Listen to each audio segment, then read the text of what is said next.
أعوذ بالله من الشيطان اللعين الرجيم بسم الله الرحمن الرحيم الحمد لله رب العالمين بارئ الخلائق أجمعين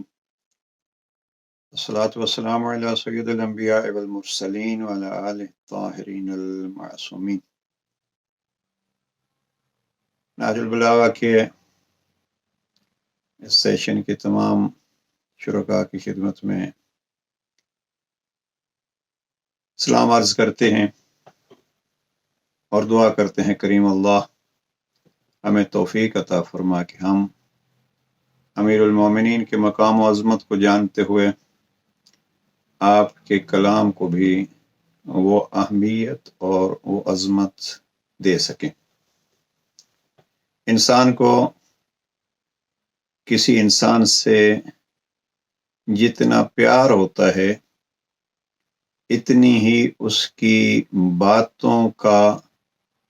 اس کو زیادہ خیال ہوتا ہے۔ ہم نے ایسے افراد دیکھے ہیں جو اپنے کسی پیارے کی لکھی ہوئی چند سطریں بلکہ کسی ورق پر اس کے لکھے ہوئے چند الفاظ بلکہ کسی پیارے کے نام کے دستخط اگر کہیں موجود ہوتے ہیں تو اپنی ساری زندگی اس کو سنبھالے رکھتے ہیں۔ بہت سارے نمونے اور ذاتی زندگی کے بہت سارے اپنے پیاروں کے ایسے تحریریں موجود ہیں۔ پروردگار جن جن کو اس دنیا سے اٹھا لیا ہے ان کے درجات بلند فرمائے۔ ہماری اس تعلیمی فیلڈ میں مجھے ذہن میں آ رہے ہیں قبلہ مفسر قرآن شیخ صاحب کے ایک نہایت ہی عزیز اور قابل فخر طالب علم حجت الاسلام والمسلمین جناب قاضی غلام مرتضیٰ صاحب چنیوٹ میں، جنہوں نے واقعاً اپنے استاد کے اعتبار سے ایک حق ادا کیا۔ آخری دنوں میں کوثر یونیورسٹی ہی میں ان سے ملاقات ہوئی۔ کینسر کا مریض، وہ اپنی مرض کا تذکرہ نہیں کرتا تھا، اپنے مشن کا تذکرہ کرتا تھا۔ ابھی گفتگو شروع کی ہے تو یہ دستخط ذہن میں بالکل نہیں تھا۔ ہم جب قم ہوتے تھے تو ایک دن میرے کمرے میں آئے اور میں نہیں تھا، ایک کاپی اٹھائی اور اس پہ اپنے دستخط کر کے چلے گئے، یعنی یہ کہ میں آیا تھا، وہ میرے پاس اب تک محفوظ ہیں۔ تو کسی کو کسی کے ساتھ پیار ہوتا ہے تو اس کی ایک دستخط اور اس کی ایک تحریر، اور کچھ ساتھیوں کے بھی مناسب نہیں ہے کہ ان کا ذکر کروں، تحریر پیاری ہوتی ہے اس لیے کہ وہ جانے والا، یہ ضروری نہیں ہے کہ جانے والا، اور یہ پیار ہونا چاہیے اپنی زندگیوں میں بھی۔ ہمارے ہاں ایک کمزوری جو ہے یہ ہے کہ ہم سمجھتے ہیں کہ شاید پیار وہ ہوتا ہے کہ زندگیوں کے بعد اس کا اظہار ہو، نہیں، زندگیوں میں بھی یہ اظہار ہونا چاہیے۔ بہرحال گفتگو کہیں اور نہ چلی جائے، جس سے پیار ہوتا ہے، جس سے محبت ہوتی ہے، اس کا قول بھی، اس کی تحریر بھی محبوب ہوتی ہے۔ اب اگر علی امیر المومنین سے محبت ہے تو اس محبت کا ثبوت یہ ہوگا کہ ہمیں جناب امیر المومنین کے کلام سے کتنا پیار ہے۔ اب پیار کے دو طریقے ہوتے ہیں، ایک یہ ہوتا ہے کہ ہم اس کلام کو، ہم اس تحریر کو کتنا سنبھال کے رکھتے ہیں، اور دوسرا یہ ہے کہ اس نے اس تحریر میں ہم سے جو کچھ کہا تھا، کوئی فرمائش کی تھی، کوئی حکم دیا تھا، تو اس پہ ہم کتنا عمل کرتے ہیں۔ محبت کے دونوں اظہار ہوتے ہیں۔ اب اگر مثلا کوئی ساتھی کہیں کسی کو بلاتا ہے تحریر کے ذریعے اور ہم کہتے ہیں محبت تو ہمیں بڑی ہے لیکن جانے کا وقت نہیں ہے، تو یہ محبت زبانی ہوگی، حقیقت میں نہیں ہوگی۔ تو دو طریقے ہیں محبت